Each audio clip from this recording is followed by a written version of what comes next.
Ô, gente, eu tava revisando aqui, que eu falei pra vocês ficarem muito atentos com o slide 32, que a gente tava falando só, né, dando uma pincelada na RCP, no ambiente controlado, na UTI e tal.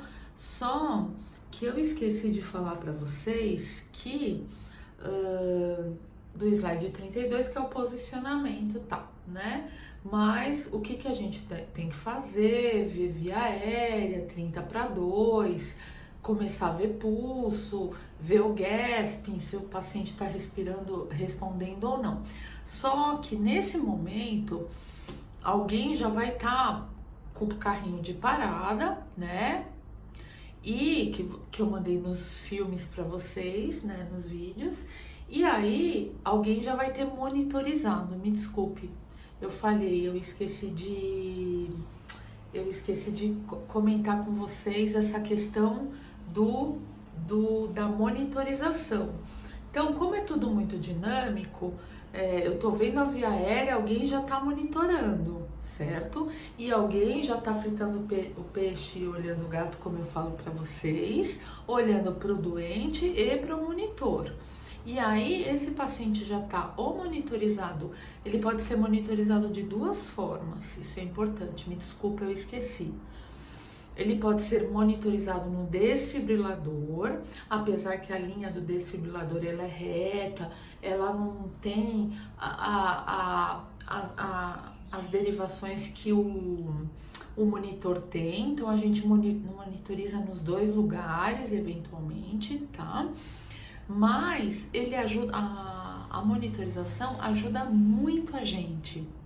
Eu acho que na verdade é o que mais ajuda a gente saber o que está acontecendo com o paciente, tá?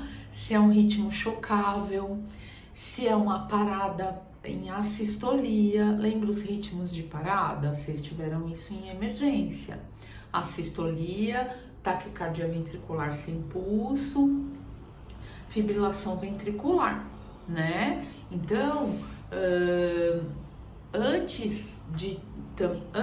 concomitante a estar ventilando o paciente e já tá preparando droga, pegando acesso, fazendo a massagem, a gente já monitorizou esse paciente, tá?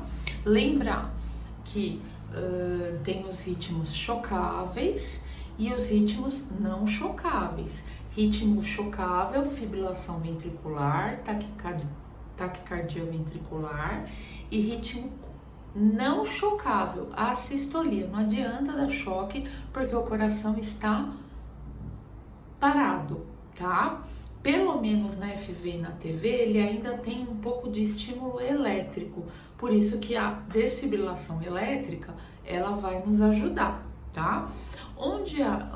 Em hospitais onde não há disponível o DEA, somente o desfibrilador manual, e nesse caso necessita que a equipe médica esteja disponível 24 horas, a equipe de enfermagem pode realizar sim o suporte básico com o DEA, que é aquele desfibrilador automático que vai falando para nós o que vocês devem ter aprendido isso em emergência.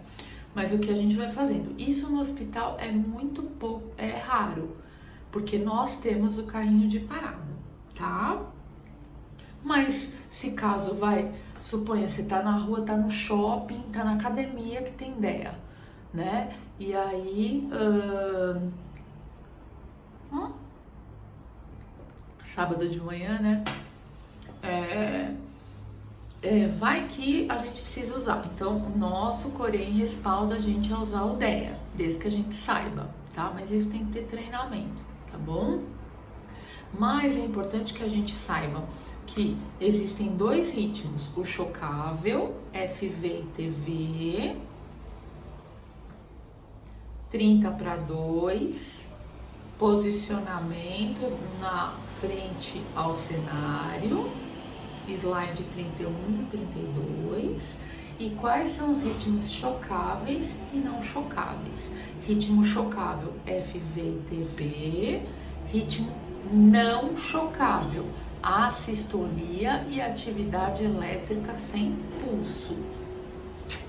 Beleza? Isso tá tudo escrito. Eu só tô relembrando vocês e falando para vocês o que é mais importante no estágio. Leva uma cadernetinha, ou se não, leva um pocket, um celular com essas figuras, dá uns print nas telas e para vocês lembrarem, não custa, né? Eu não sei como é o estágio de UTI, mas eu lembro que as meninas que passavam comigo, a gente sempre tinha um pocketzinho, uma lembrançazinha no bolso ali, ó. E aí, meninas, qual que é o ritmo chocável? Que droga que eu uso? Quantos joules? Quantas compressões? 30 para 2? 20 para 2?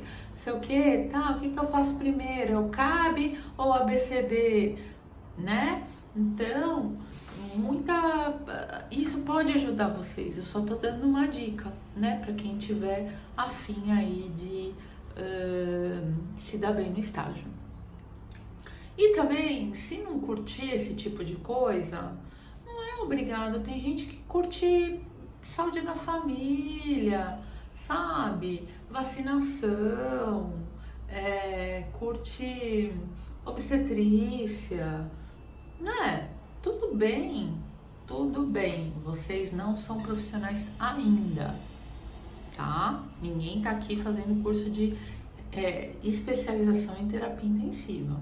Tá bom? Então, voltando. Então, suporte avançado de vida, equipe de RCP, 6 elementos. Aqui tá o desenho para vocês. Gostaria que vocês guardassem. Agora vamos entrar, como eu falei para vocês, na via aérea avançada. O que é a via aérea avançada? Nada mais é do que a intubação, né? Que a gente já falou na aula anterior, tá? Bom, a intubação, ela vem como indicação. Uma coisa importante, eu deixei os materiais, né? Tá aqui o laringo montado, uma seringa, o fio guia, lembra que eu falei muito importante para vocês o fio guia, o cadarço para fixação, a seringa para testar o balão e o ambu, beleza? Beleza. Bom, quais são as indicações da intubação orotraqueal? Nível de consciência rebaixado, impedindo o controle adequado do paciente sobre a patência de sua via aérea.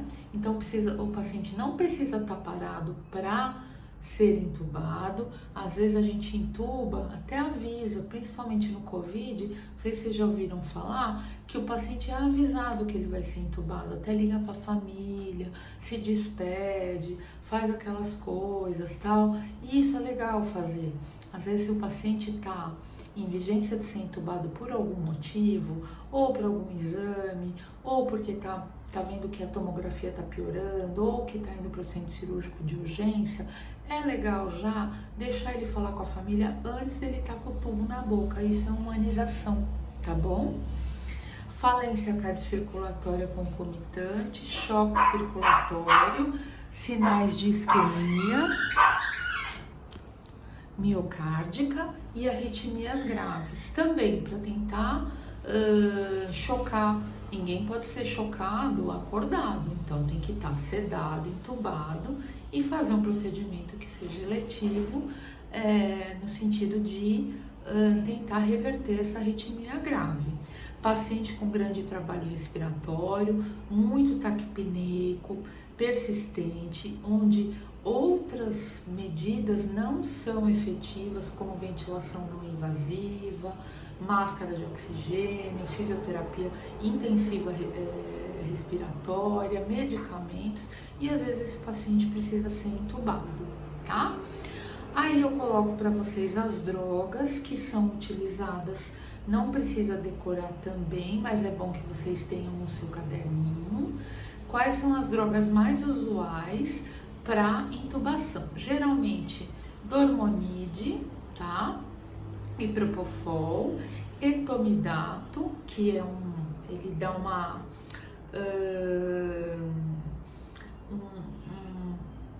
uma paradinha tranquila, com mínimo efeito hemodinâmico, mas pode causar um pouquinho de alteração neurológica. náusea, vômito, isso num momento posterior. O Dormonide, que é de eleição, que é feito em vários serviços, aí o Dormonide é feito para intubar e principalmente, às vezes, até em endoscopia, em reto sigmoide, em alguns procedimentos que são feitos fora do ambiente hospitalar.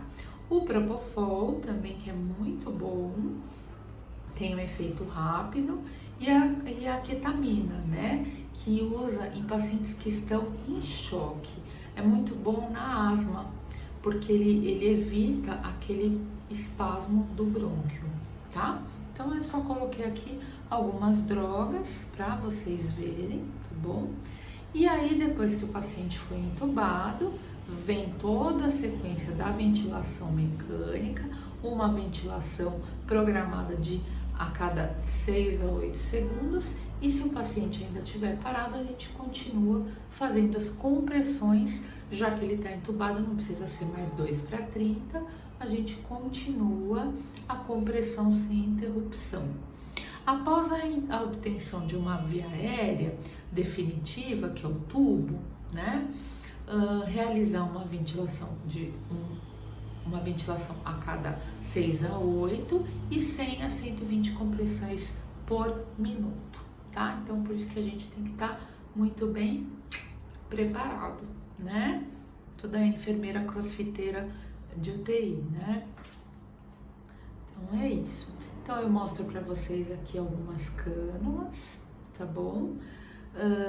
Mostro para vocês a checagem clínica, né? O oxímetro, aqui o monitor, a onda de capnografia que já é ligada para saber o quanto de CO2 esse paciente está retendo e pondo para fora, tá? Confirmação e monitoração da intubação aparece nas ondas do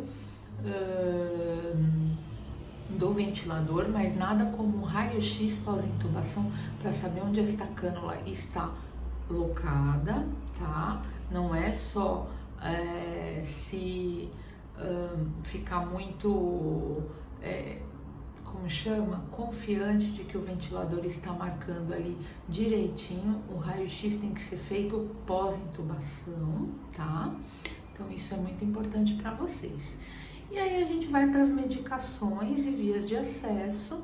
Então a gente foi no C, agora depois a gente falou um pouquinho do A, né? A gente foi na circulação, na via aérea.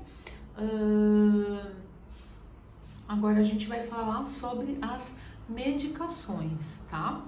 Bom, após medicação com adrenalina, flush com 5 a 10 ml de água destilada e levanta o braço por 10 segundos para essa adrenalina chegar. Se for no catéter central, obviamente não precisa. Na terapia, geralmente o paciente já está com catéter central. Se não estiver, 2 vias calibrosas é o que é mais indicado, tá? E se for na traqueostomia, se o paciente não tem acesso, suponha, se precisar fazer medicação na cânula ou na tráqueo, a gente faz 2,5 vezes a dosagem da droga, tá? Então, a adrenalina, os principais efeitos são aumento da pressão de perfusão, gerada pela compressão torácica interna, aumento da frequência cardíaca, da atividade elétrica, do fluxo sanguíneo, da contratilidade miocárdica, aumento da automaticidade do coração e favorece a conversão da fibrilação fina em fibrilação grossa. Aquela fibrilação fininha, a adrenalina ajuda que aquelas ondas se abram mais para que o desfibrilador possa ler e a gente conseguir alcançar ele no momento do choque, tá? A apresentação é 1 ml, 1 miligrama por ml, e é indicado em fibrilação ventricular, taquicardia ventricular sem pulso, assistolia e atividade elétrica sem pulso, tá? 1 miligrama a cada 3 a 5 minutos, por isso é importante ter aquela sexta pessoa marcando os tempos e a gente guardando as ampolinhas num copinho ou em algum lugar. Tem um quadradinho de acrílico do lado do carrinho também que a gente vai jogando as ampolas para depois saber quantas foram usadas, tá bom? Para descrever. E é isso, tá? Então a adrenalina é isso. Aí vem a mildarona, que nada mais é que o Ancoron, que hoje vem como um coadjuvante à adrenalina, ajuda muito em distúrbios graves do ritmo cardíaco, inclusive aqueles resistentes à desfibrilação, tá? A primeira dosagem começa com 300 e de mais doses, à medida que o doutor vai vendo ali no monitor, a cada 3 a 5 minutos, 150 miligramas em bolos, tá? Então a gente começa a primeira dose de ataque com 300 e depois de 3 a 5 minutos em bolos, assim como a adrenalina, tá? Lembrar que a mildarona, o Ancoron, ele tem um pH menor que 7. Então, para a veia periférica, ele é extremamente irritativo. Óbvio que o paciente que está na UTI e tudo mais, é possível que já tenha um catéter central, então beleza. Mas a gente tem que se preocupar muito com a questão da flebite nessas veias calibrosas. Então a gente tem que lavar com bastante soro fisiológico depois que a gente faz o Ancoron na veia, tá? Porque senão, além da gente perder a veia desse paciente, num momento difícil em que ele está todo vasoconstrito, ele pode fazer uma flebite química bastante grave, tá? Lembrar isso do Ancoron, é uma característica. E depois, nas doses de manutenção, de preferência acesso central, ou se for acesso periférico, tem um filtrinho, que é a dose de manutenção, que a gente coloca para tentar diminuir o risco de flebite associado, tá? Aí vem a lidocaína, tá? Que hoje também é uma droga de eleição aí na fibrilação ventricular, na taquicardia ventricular sem pulso. É um antiarrítmico, é como se fosse a Xilo, sem vasoconstritor, tá?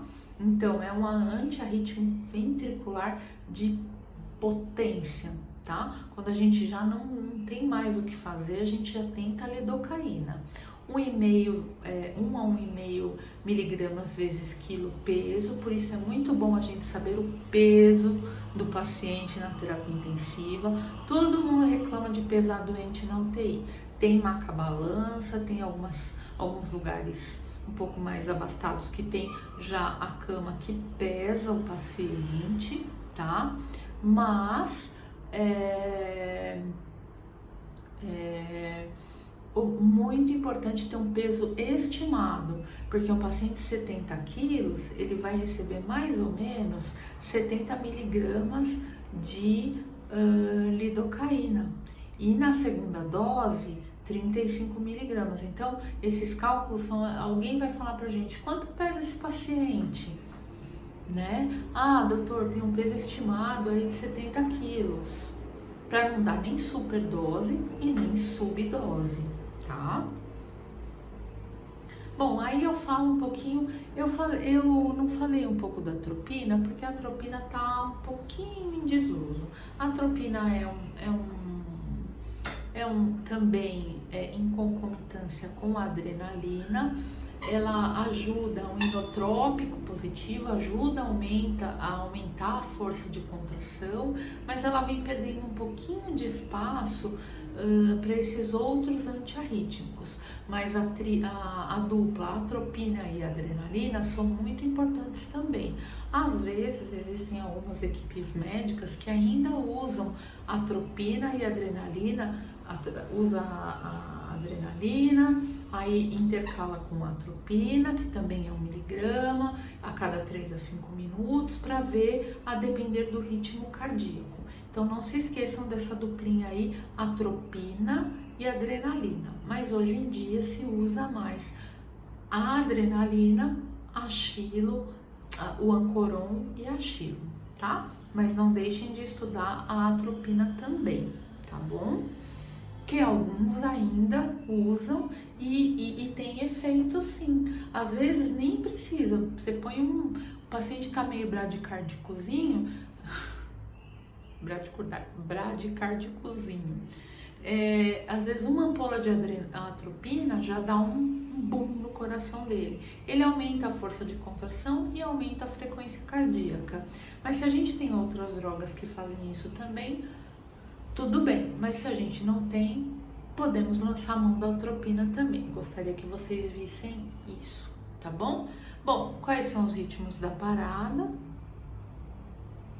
Então tem a fibrilação, ataque, a atividade elétrica sem pulso e a sistolia. Ritmos chocáveis, ritmos não chocáveis. É que meu marido chegou. E aí, então, eu mando para vocês. Ai, caramba, fui olhar para ele, me perdi. Peraí, deixa eu só achar para vocês a apresentação aqui. É que aqui também não pega muito bem a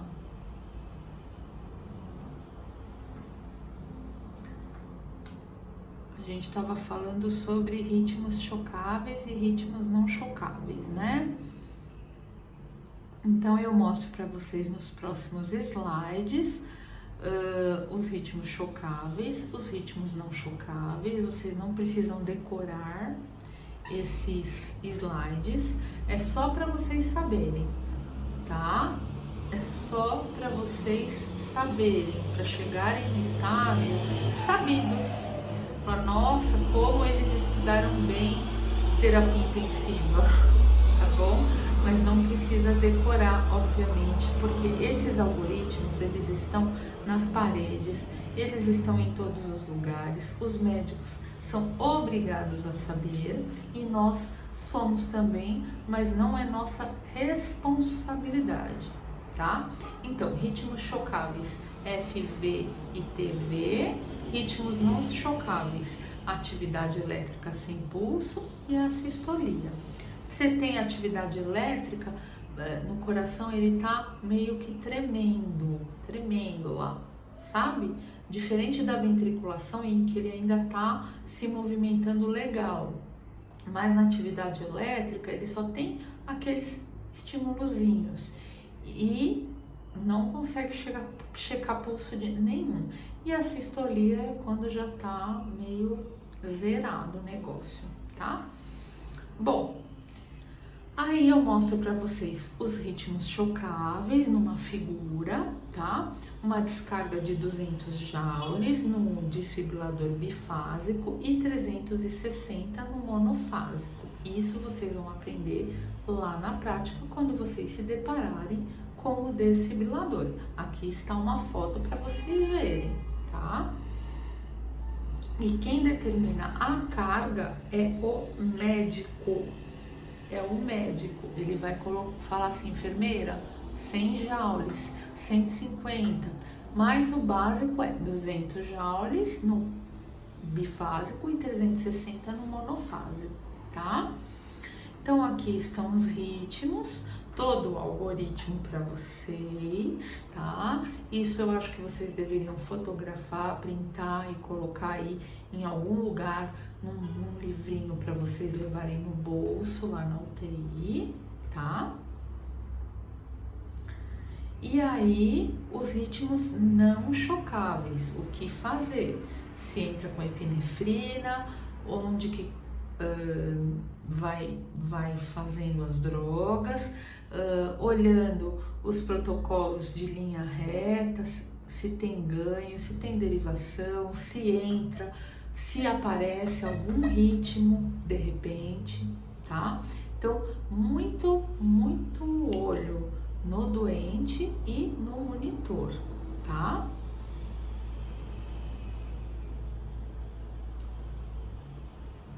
Bom, Quais são as causas da parada? 5S ou 5HS ou 6HS. As principais causas: hipovolemia, né? O paciente está extremamente desidratado, tá? Hipóxia, hipo ou hipercalemia. Hipovolemia, o tratamento é volume. Hipóxia, o tratamento é oxigênio. Hipo ou hipercalemia, lembra de potássio, então o tratamento é da potássio ou bicarbonato, nos casos da hipercalemia, porque o bicarbonato vai queimar o potássio que está em excesso.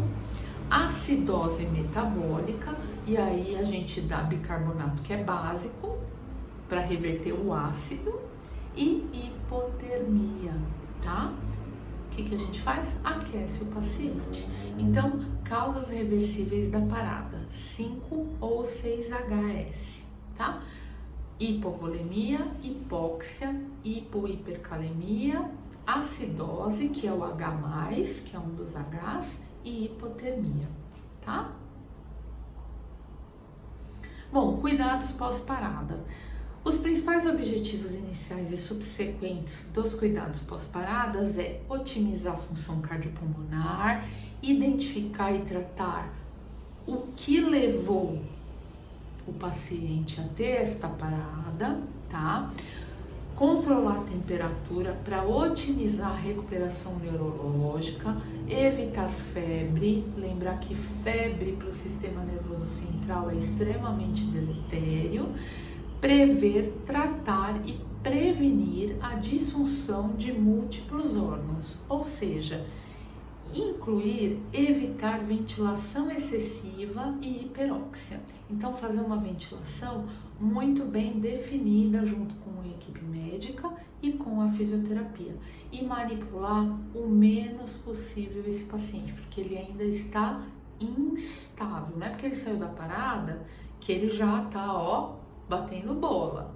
Não, ele está em estado instável, ele pode ter uma nova parada, a gente não sabe ainda o que está acontecendo com este paciente, tá?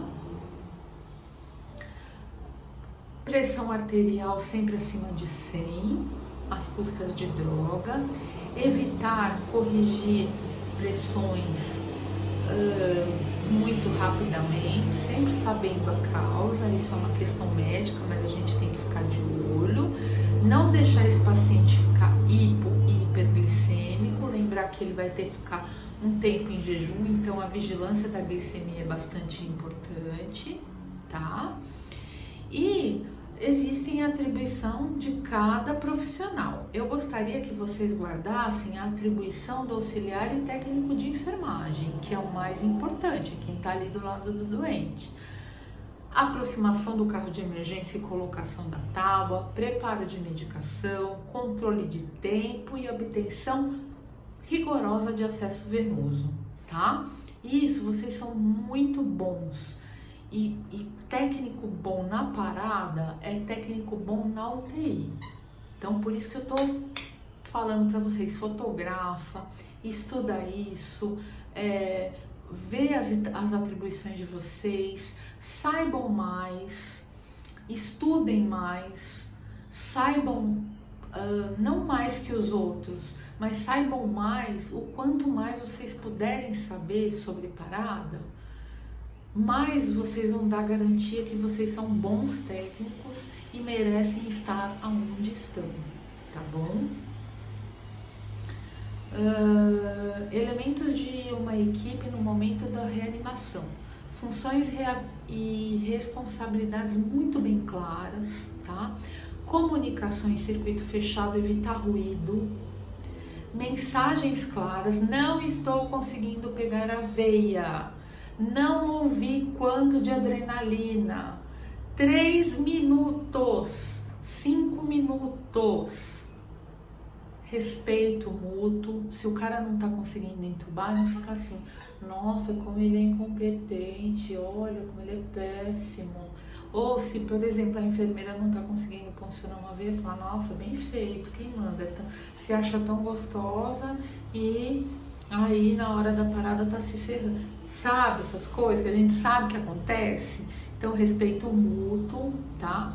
Intervenções construtivas. O que eu quero dizer? Querida, você não tá conseguindo pegar essa veia? Posso te ajudar? Doutor, não grita comigo porque eu não sou surda. Pode falar comigo no seu tom, porque senão gritando eu não escuto. Intervenções construtivas. Eu não ouvi. Pode repetir? Sabe? Ou, fisioterapeuta, você está amarrando ao contrário a cânula. Posso te ajudar? Isso são intervenções construtivas. Não assim, ô físio, lá na frente de todo mundo. Você deu nó ao contrário aí, ó. Não sabe dar nó? Nunca, absolutamente, né? Então vai lá do ladinho, fala assim, então, ó, esse nó tá errado, vamos fazer de novo pra gente não perder essa cânula, que se a gente perder essa cânula, nós estamos fritos. Manja? Sabe aquela história de avisar que a coroa do outro tá torta sem ninguém saber? Só você e a pessoa que a coroa tá torta? É isso aí, tá? É intervenção construtiva. Compartilhar o conhecimento. O colega pode não saber. Falar pra você, pra que serve a atropina mesmo? Pra que serve a adrenalina? Por que ele tá chocando? Não é a sistolia? Por que ele tá chocando? Aí você pode explicar, né? Ou falar, puta, não faço a menor ideia, vamos pesquisar depois? Ok. Ou enfermeira, por que ele tá chocando se ele tá em assistolia? Num outro momento, obviamente, né? Fazer perguntas pertinentes. Será que ele tá em hipóxia? Será que ele tá hipercalêmico? Peraí que eu vou ver o potássio para vocês. Isso é compartilhar conhecimento. E aí, no final da parada, fazer um resumo e uma reavaliação de tudo que aconteceu. Eu sempre reunia a minha equipe em todos os hospitais que eu trabalhei e falava, e aí, gente, o que vocês acharam dessa parada? Às vezes saía, puta, foi uma bosta. Nossa, que desastre! O que aconteceu? Aquele cara gritando com a gente não conseguia trabalhar. Ou se não, a gente podia ter ido melhor, né? Ter se organizado melhor. Pisamos na bola, tal. Ou se não, até os médicos vêm, parabéns, vocês foram muito bem. Infelizmente a gente não conseguiu, mas vocês foram coordenados. Precisa melhorar, talvez, no manuseio do carrinho. Carla, enquanto vai eu, coordenadora, Carla, vamos fazer um treinamento de carrinho de parada, porque faz tempo que a gente não usa. Vamos fazer uma reciclagem de droga, vamos fazer uma reciclagem de punção, vamos fazer uma aula de simulação realística de parada, vamos montar um grupo de parada. Então, sempre que tiver parada, vem o grupo de parada, que às vezes as pessoas gostam, tem gente que não gosta, né? Ou tem gente que já trabalha em outro lugar, que trabalha em pronto-socorro, é bom de veia, ou tem gente que trabalha em laboratório, é bom de veia, ou formar grupos de estudo, sabe? Mesmo que não tenha muito tempo, às vezes no finalzinho ali do plantão, dá uma reunida e fala, ixi, foi uma bosta nosso atendimento hoje, vamos melhorar? O que a gente precisa melhorar? Vocês estão sobrecarregados? Vocês ficaram nervosos? O que está acontecendo aqui? Tá? Eu tô falando para vocês o melhor dos mundos e a minha experiência. Não é todo mundo que faz isso, tá? Mas resumo e reavaliação do atendimento é mandatório para saber na próxima o que a gente pode melhorar, tá? Aí tem toda a assistência de enfermagem, manter a vigilância pós-parada, tá? Manter a vigilância pós-parada, coordenar as ações e direcionar as atribuições, instalar o DEA, auxiliar o médico, checar os materiais necessários para reanimação, verificar a validade das medicações, garantir a superfície rígida durante a RCP, acesso venoso, preparar, administrar medicações, ajudar no transporte após a reanimação, manter a vigilância pós-parada e dar uma geral em tudo depois que passou o furacão, tá? Então, basicamente é isso. Continua para vocês RCP em gestantes, mas eu coloquei só para caso de curiosidade. Não vai cair em prova, não tem questionário, não tem nada. É só para se vocês tiverem curiosidade e forem trabalhar em maternidade, tá? Pontos que podem aumentar a sobrevivência do feto, tá? Pontos que podem otimizar a sobrevivência da mãe, mas eu gostaria que vocês soubessem que isso não é matéria de prova e que vocês não são obrigados, nem quando formados, saberem sobre isso, a não ser que vão trabalhar em um ambiente em que isso é comum, tá bom? Então, ó, um bom final de semana para vocês. Espero que dê certo as minhas próximas gravações. Essa tá indo bem até então. Eu vou tentar subir na plataforma, tá bom? A gente vai se falando. E aí, até segunda, depois terça, a aula só de estudo. E quarta, a nossa avaliação e nossa despedida, tá bom? Um beijo, um bom final de semana e um ótimo começo de semana para vocês, tá bom?